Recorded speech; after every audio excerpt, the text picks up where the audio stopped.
Ayun, ibibig shoutout ko lang yung mga sa probinsya ng buong kasamaran kung saan-saan man sulok ng mundo, buong Pilipinas, no? Itatanong ko lang, yung mga rini-release nyo sa mga tupad, akap, bakit kailangan bawasan ng 50 pesos? Mhm. Saan dapat mapupunta yung 50 pesos? Bakit binabawasan ang mga beneficiary ng 50 bawat isa? Saan nyo po dadalhin? Saan nyo po ilalagay? Ibibili nyo ng envelope? Ibibili nyo ng ano?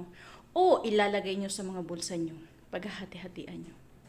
Kasi sa totoo lang, yung pagre-release niyan, kung ano ang pinaparelease ng gobyerno, dapat yun po ang matanggap ng isang beneficiary.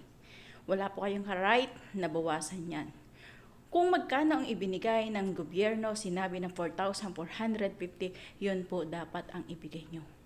Hindi po yung babawasan nyo. Saan nyo po dadalhin yung 50 pesos bawat isang member? Iipunin nyo. Kasi kung halimbawa sa 100 member ng isang barangay, malaki-laki yun. Malaki-laki yung paghahati-hatian yung mga buaya kayo.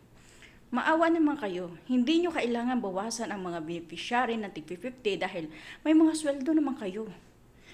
Wala na kayong pinili, magpera, magbigas, magsardinas, kafe, o anuman Lucky Me, madalas nyo nabubuayahan. Shout out sa inyong mga buaya.